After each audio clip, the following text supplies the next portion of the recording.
할렐루야. 예.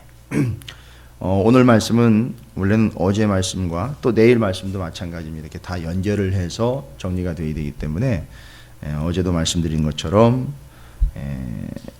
베드로전서 2장 11절부터 3장 12절까지는 한 덩어리라고 말씀을 드렸어요. 근데 그 한 덩어리를 볼 때에 여기를 보든 저기를 보든 기준으로 삼아서 계속 같이 봐야 되는 근거되는 기준이 되는 구절이 있다 그랬죠. 그게 바로 22절부터 25절까지라 그랬어요. 그러면 오늘 우리는 1절부터 7절까지를 읽었지만, 그죠? 그럼 원래 원칙은 어떻게 해야 돼요? 22절부터 25절까지 읽고 같이 연결해서 읽으면 돼요. 그러니까 먼저 22절부터 25절까지를 다시 한번 읽고요. 그 다음에 3장 1절부터 다시 읽으면 자연스럽게 연결이 돼요.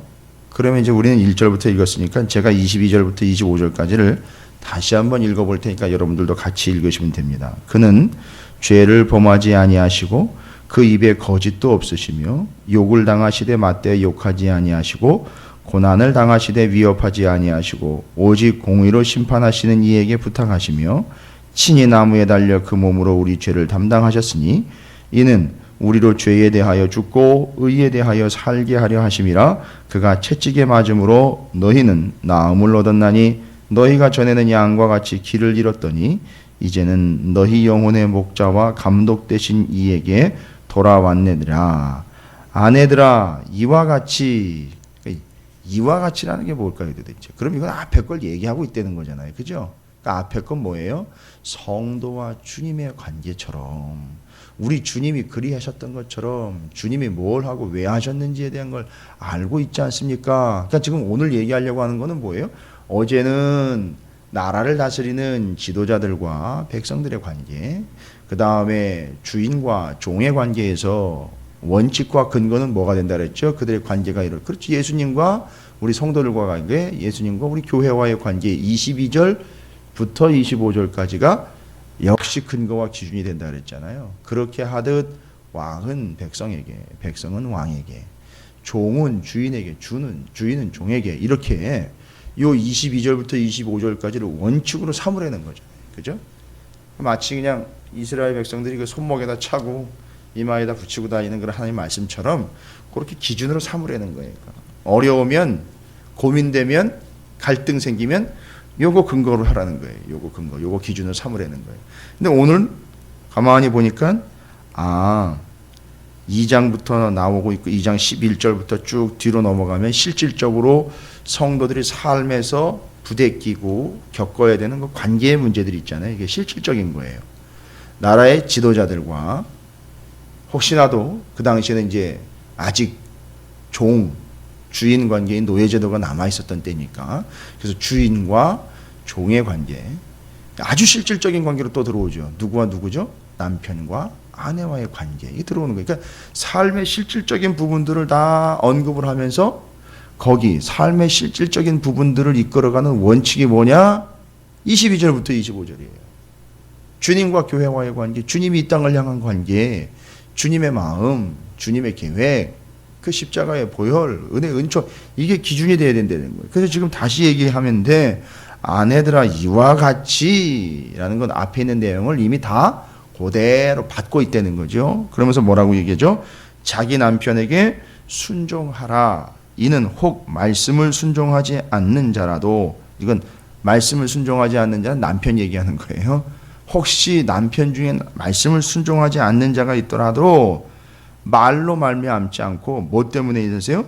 그 아내의 행실로 말미암아 구원을 받게 하려 함이니.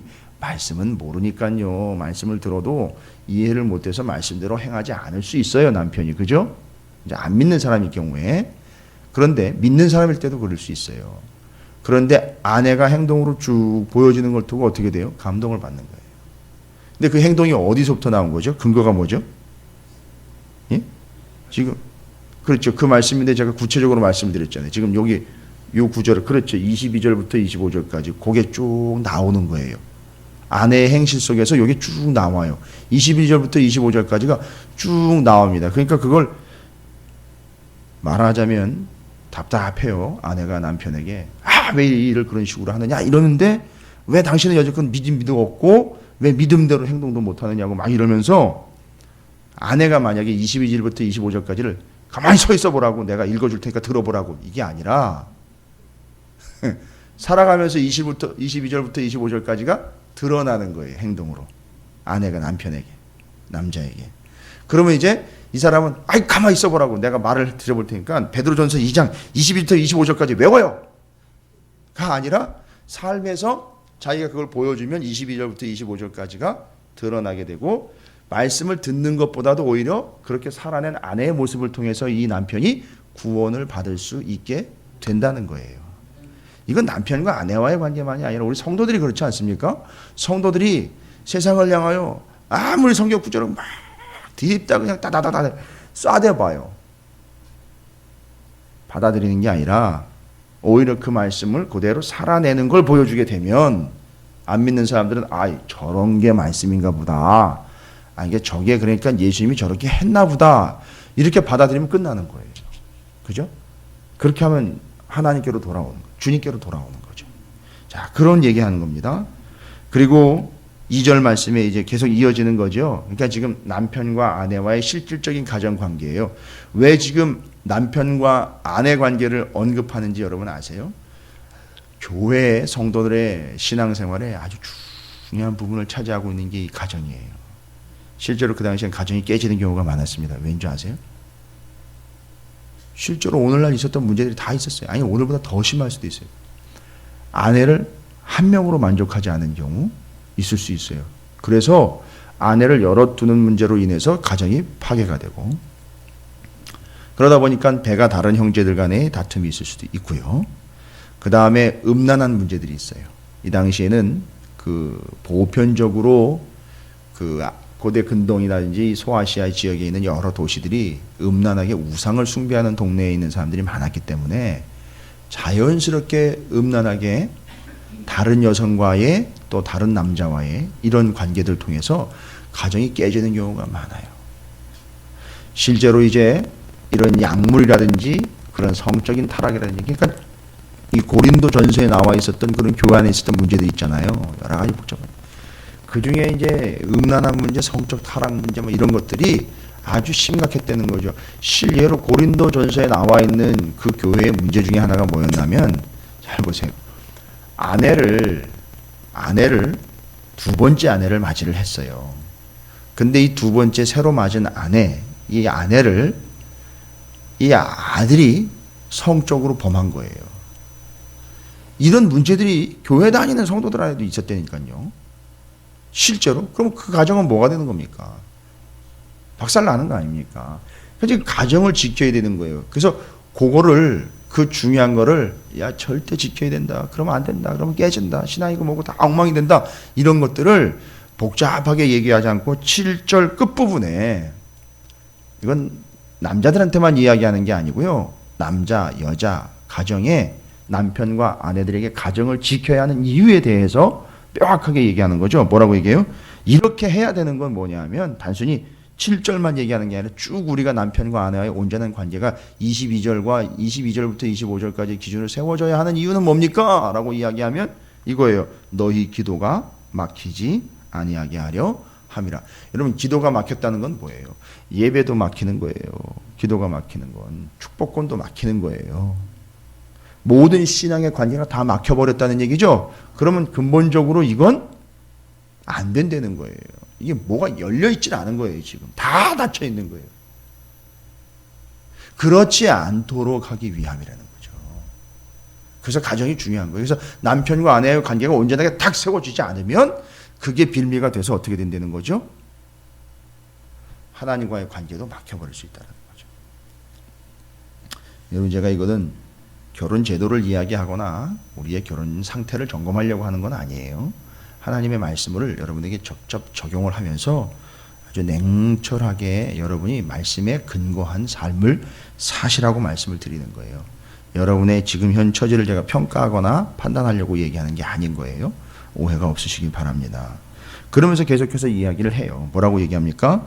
2절에 너희의 두려워하며 정결한 행실을 봄이라. 그러니까 아까 그 남자가 말씀을 설교하는 건 모르는데 아내가 말씀을 보여준 걸 통해서는 어떻게 된 거죠?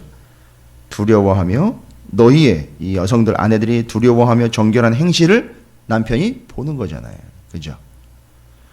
그 다음에 너희의 단장은 머리를 꾸미고 금을 차고 아름다운 옷을 입는 외모로 하지 말고 오직 마음에 숨은 사람을 온유하고 안정한 심령에 썩지 않을 것으로 하라.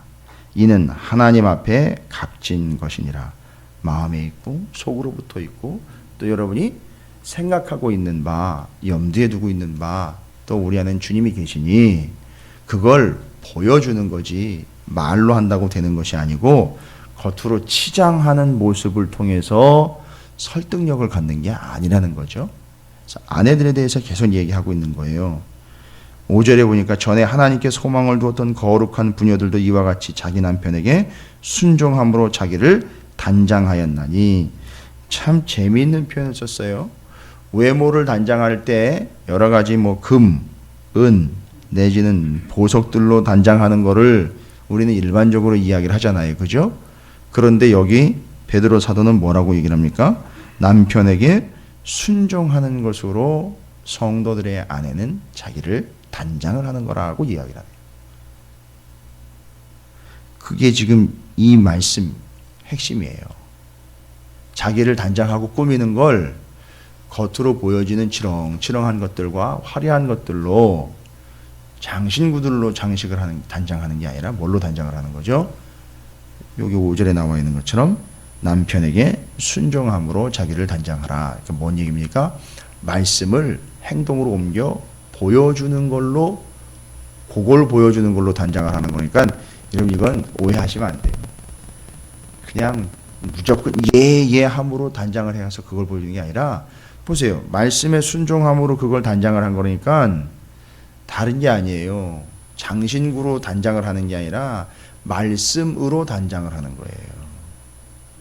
그러니까 생각을 해보십시오. 우리 여성분들 이제 화장하시잖아요. 제가 알아요. 새벽에는 안 하시고 오시는 거.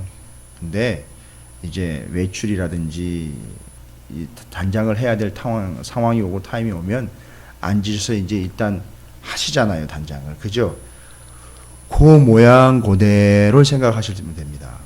그렇게 단장하든 뭘로 단장을 하는 겁니까? 말씀으로 단장을 하는 거예요. 말씀으로 바르고 말씀으로 칠하고 말씀으로 그리고 말씀으로 걸고 말씀으로 이렇게 단장을 하는 거예요. 매물새를 다지고. 그게 이제 말씀으로 하라는 얘기예요. 그리고 이제 6절에 그렇게 전에 하나님께 소망을 두었던 거룩한 부녀들, 성경에 나와 있는 그런 사람들이 누가 있습니까? 라고 대표적으로 누구를 얘기를 하고 있어요? 사라를 얘기를 하고 있어요. 사라가 아브라함을 주라 칭하여 순종한 것 같이 너희는 선을 행하고 아무 두려운 일에도 놀라지 아니하면 그의 딸이 된 것이라. 여러분 이게 뭔 얘기냐면요. 6절 말씀은 좀 어려울 수 있어요. 이렇게 말 앞뒤가 어떻게 이해가 된가 싶은데 이렇게 이해를 하시면 돼요. 제가 다시 한번 설명을 하는 그 말씀으로 이렇게 풀어서 여러분에게 말씀을 다시 한번 읽어드릴게요. 너희는 사라를 본받는 자가 되길 바란다. 제시를 했으니까요. 사라라는 성경에 나와 있는 믿음의 선배의 이야기를 하고 있는 거죠. 너희는 사라를 본받는 자가 되길 바란다. 그렇다면 그녀가 한 것처럼 해야 한다. 그것은 선을 행하고 그 어떤 것으로도 인하여 결코 두려워하지 않는 것이다 라고 이야기하죠. 여러분 사라가 뭐 때문에 두려워했었던 건지 여러분 기억나십니까? 혹시? 기억나세요? 아브라함과 사라가 뭐 뱀을 두려워했다거나 내지는 뭐 곤충을 두려워했다거나 이런 개념이 아니라 뭘 두려워했었죠? 아시잖아요. 그 집안에 있었던 문제. 그래가지고 사라가 어떻게 했어요? 자기 여종을 찔러보냈단 말이죠. 뭐에 대한 두려움이에요? 짜증이 아니었어요. 그거는 자식이 없는 것, 그 두려움으로 인해서 자기가 일을 저질렀단 말이에요. 남편에게 자기 여종에게 들어가라고 얘기했단 말이에요.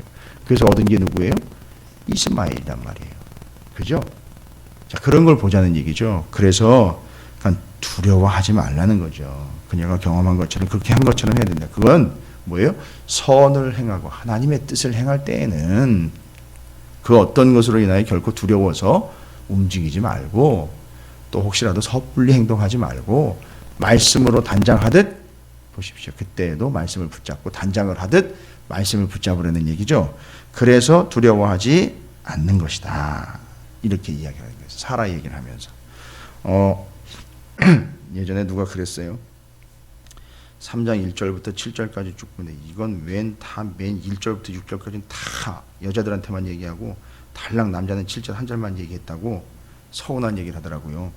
다 여자들만 어떻게 하라는 거고 뭐 여자들이 어떻게 되라고 1절부터 6절까지 다 여자 얘기 그리고 남자 얘기는 남편 얘기는 7절 딸랑 한 구절이래요. 그래가지고 왜 우리를 또 못 살게 구느냐 뭐 이런 식으로 받아들이는 분들이 있어요. 그게 아니고요. 왜 지금 보니까 아내들에 대한 교훈이 남편보다 길어요. 그죠? 1절부터 6절까지고 7절 딱 한 절이에요. 1절부터 7절까지 보면 내용상. 이유가 뭐냐면 보세요. 그 당시에는 교회 구성원이요. 남자들보다 여자가 많았어요. 실제로. 그래서 여러분 성경에 보면 신약 성경에도 여자들이 교회 안에서 잠잠 말라고 이야기한 이유가 있어요. 여자들이 입을 완전히 봉해버리려고 했던 게 아니라 이야기를 하다 보면 성별로 그러니까 남성 여성의 비율로 이야기를 하면요. 여성들 얘기가 다예요. 어떻게 보면. 그러니까 이제 그런 의미에서 여성들에게 좀 자중하십시오라는 이야기 개념으로 조용하라고 얘기를 한 거지 여자들은 아예 입에 지포를 채우고 있어라 이렇게 얘기한 게 아니에요. 그런 그 당시 상황이 있었어요. 배경이. 그러니까 여성들이 교회 안에 너무 많아요. 많기는 많아요. 그러니까 남성과 비교를 하면 여성들의 소리가 당연히 교회 안에서는 반영이 될 수도 있고요. 또 여성이 워낙 많으니까 남자들 소리가 묻힐 수도 있어요. 근데 그게 아니잖아요. 그죠? 이건 숫자 게임이 아니잖아요. 누가 더 세냐 누가 더 많으냐가 아니라 목소리 큰 사람이 이기는 게 아니라 요 원칙 있잖아요. 지금 1절부터 7절까지 요 원칙대로 가는 거잖아요. 그죠? 아무리 많아도 남자에 대한 하나님의 원칙이 세워졌을 때 그거를 따라서 이루어지는 거는 남자가 한 명이 됐든 두 명이 됐든 간에 이 기준에 의하면 따라가는 거예요. 그러니까 이렇게 여성들에 대한 교훈이 많은 이유는 다른 게 아니에요. 관심의 대상이에요. 여성들이. 교회 안에서 어쨌든 관심과 보호의 대상이기 때문에 말을 하는 거지 잔소리하고 있는 게 아니에요. 지금 베드로가. 제가 이 본문을 이렇게 쭉 읽으면서 나쁜 의미로가 아니라요. 이런 생각을 해봤어요. 그럼 베드로의 아내는 어땠을까? 이렇게 생각을 해봤어요. 뭐 베드로에게 장모가 있었다는 얘기를 들으셔서 아시잖아요. 그럼 베드로도 아마 아내가 있었을 텐데 이건 그냥 제 생각이에요. 그렇게 일찍부터 예수님을 만나가지고선 배에 금을 다 내팽개치고 주님을 따라다녔는데 그럼 생각해 보세요. 베드로의 아내의 속이 어땠을까? 베드로의 아내가 긍정적으로 호응해주고 믿어주고 인정해주고 서포팅해주지 않았다면요. 맨날 박아질 거 아니에요. 어디 정신 나간 이 젊은 사람 쫓아가가지고서는 돈은 벌어오지도 않지. 요즘으로 이야기하면 그거 아니에요. 어디 그 이상한 놈한테 미쳐가지고선 배는 저기다 지금 썩고 있고 그으로 저렇게 다 낡아가지고 저렇게 내팽개치고 있고 아니 벌어다 주는 돈은 없고 어떻게 하라는 거냐고 도대체 이렇게 되기 시작하면 여러분 그거 힘든 거 아닌가요? 물론 성경에도 안 나와 있고요. 어디도 안 나와 있어요. 그런데 그런 걸 좀 생각을 해보면 베드로가 이렇게 사역을 온전히 감당할 수 있었던 건 그의 아내도 어느 정도는 받아준 거 아니냐 이거죠. 인정해주면 서포팅 해준 거 아니냐. 기도해줬을 거라고 저는 믿어요. 자, 뭐 이건 이제 여담이고요. 그래서 베드로가 이야기하고 있는 이 내용 중에 여성의 내용이 많다. 그의 구성원들 중에 여성이 많은 거예요. 그러니까 여성은 관심의 대상이었던 거고 보호의 대상이었던 거죠. 그 다음에 두 번째 이유는 뭐냐면 지금 베드로 전서라든지 베드로 후서라든지 야고보서 앞에 부분 다 얘기 드렸죠. 공동서신 9권의 환경이 그 9권이 기록되고 있는 당시 배경이 되고 있는 그 당시의 환경은 어떤 환경이라 그랬죠? 내부적으로는 이단들이 들어와가지고 교회를 혼란스럽게 하고요. 외부적으로는 로마라는 거대 세력이 교회를 핍박하고 있는 때예요. 그러니까 위협을 합니다. 그럼 이 환란의 공동체예요. 예수 믿는 게 쉬운 게 아니에요. 지금 거의 뭐 목숨 걸고 믿어야 되는 상황인데 생각해 보세요. 그러야 되는데도 불구하고 누가 더 많아요? 교회 안에 여성들이 더 많은 거예요. 네. 인정할 건 인정하자고요. 그런데 그 환란의 공동체의 문제는 뭐냐면 여성들이 이렇게 열심도 있고 열정도 있고 뜨거움도 있는데 문제는 뭐예요? 갑자기 이렇게 환란이 확 겹치게 되면 외부에서 위협이고 협박이고 공포가 확 끼치게 되면 어떻게 되죠? 주로 두려워하는 이들이 이제 여성들이 먼저 두려워하고 중간에 포기를 한다든지 돌아가 버리든지 이럴 수가 있단 말이죠. 그러니까 그 여성들이 바로 그런 문제가 있을 수도 있으니까 이 여성들을 바로 세우기 위해서 여성들에 대한 교훈이 또 많은 거예요. 한 가지 더 중요한 사실이죠. 남자들, 곧 남편에 대한 영향력이 여성들에게 있어요. 분명히. 오늘날도 마찬가지지만 남편들에 대한 영향력이 있다니까요. 그래요. 저도 가끔은 제 의견을 제 아내 때문에 꺾을 때도 있어요. 그게 좋고 나쁘고의 문제가 아니라 여성들이 가지고 있는 영향력입니다. 그렇다고 무조건 다는 아니겠지만 중요한 순간이나 결정적인 순간에 여성들을 통해서 또 많은 부분 여성들이 남성들에게 영향력을 미치고 있어요. 그리고 의견 조율이라든지 의견을 개진한다든지 할 때에 남성들이 여성에 의해서 좌우될 때도 있어요. 그냥 이랬다 저랬다 줏대 없다라는 게 아니라 영향을 받게 됩니다. 아내들에 의해서. 그걸 어디서 이야기하고 있느냐면 이미 우리가 앞에서 본 거예요. 뭔 얘기입니까? 3장 1절이에요. 희한해요. 남자들이 열심히 있는 믿음을 보고 여자들이 돌아왔다 이런 개념이 있는 건 없고요. 성경에 보면 주로 다 뭐래요? 여자들의 그 행동을 보고 남자들이 돌아오는 거죠. 그러니까 지금 뭔 얘기입니까? 3장 1절은요. 1절, 2절 내용을 보니까 남자들에 대한 영향력이 여성에게 있다는 거예요. 그러니까 지금 여성들에 대한 이야기가 당연히 1절부터 6절까지 많은 이유는 그런 데 있어요. 그래서 그 공동체의 현실, 그 다음에 그 공동체에 있는 여성들의 영향력, 이런 게 있기 때문에 여성에 대해서 1절부터 6절까지 내용이 많이 소개가 되고 있어요. 그럼 이제 여기서 끝이냐? 아니죠. 지금 원칙은 22절부터 25절까지예요. 교회와 주님과의 관계, 성도와 주님과의 관계라면 아내와 남편, 남편과 아내와의 관계, 이 양쪽을 다 봐야 된다는 거예요. 그게 바로 세워져야 된다는 거예요. 온전한 믿음에서는 그 관계가 온전히 세워지는 거죠. 왕과 백성들의 관계, 주인과 종의 관계, 아내와 남편의 관계, 이게 온전히 세워져야 나라, 기업, 가정이 온전히 세워진다는 얘기잖아요.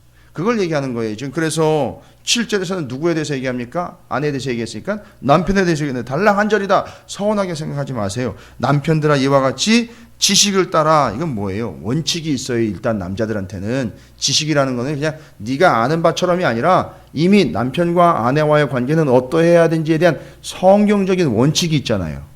그죠? 그리고 주님이 얘기하신 게 있어요. 주님이 얘기하신 게 있습니다. 주님이 원하시는 바가 있어요. 자, 그러면 그 지식, 소위 말하면 원칙이라는 것을 다시 한번 확인해 볼게요.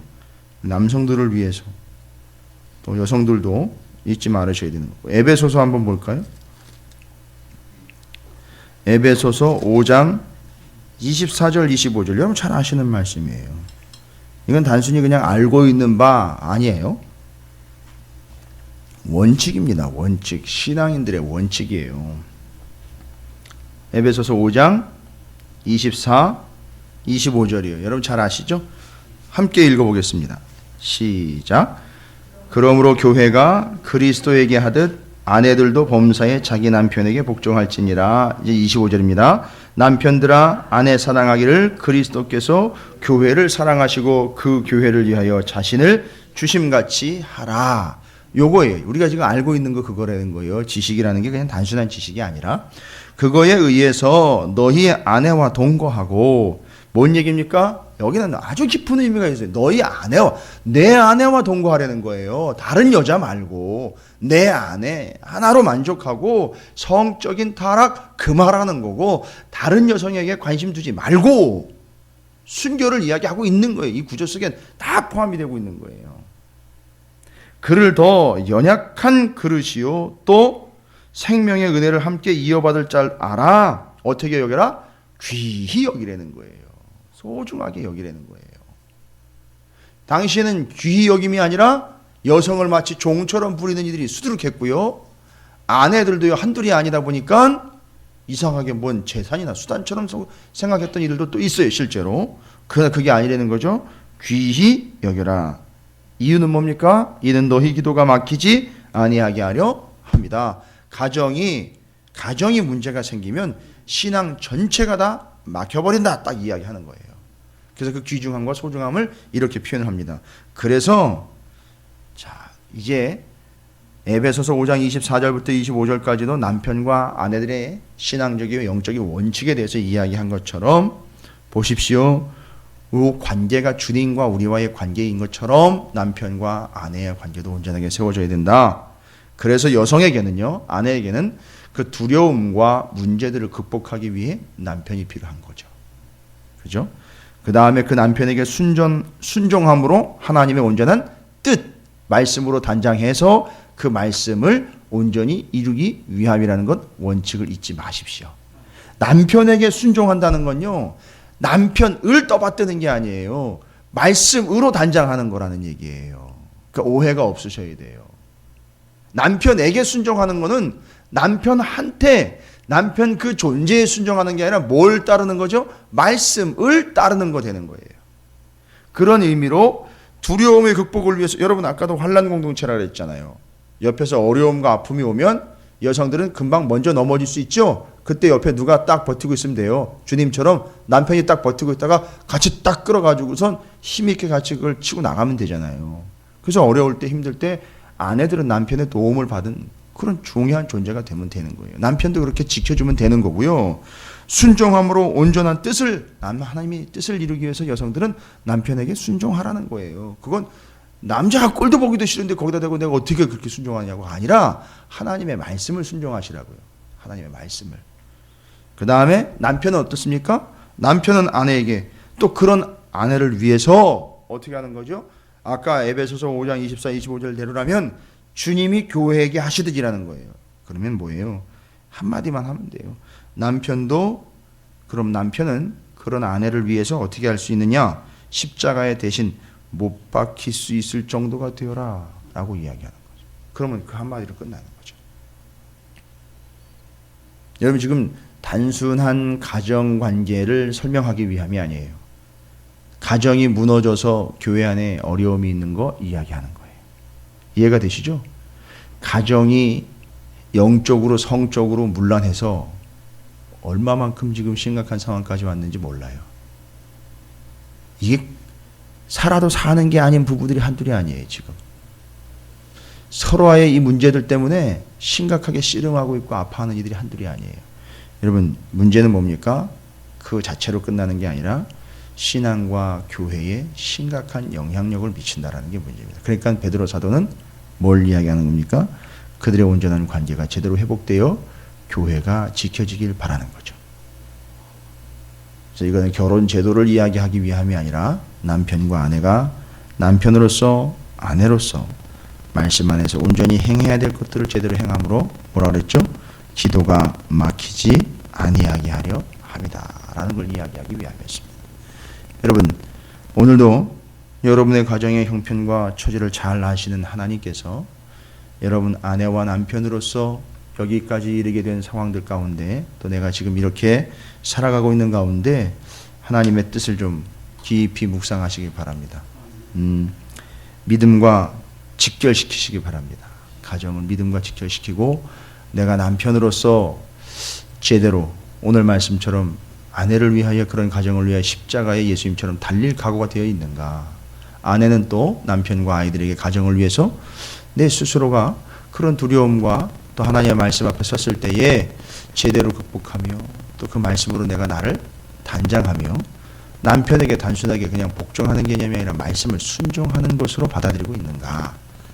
여러분 이게 돼야 어떻게 한다랬죠? 기도가 막히지 않는다 그랬어요. 이게 돼야 기도가 막히지.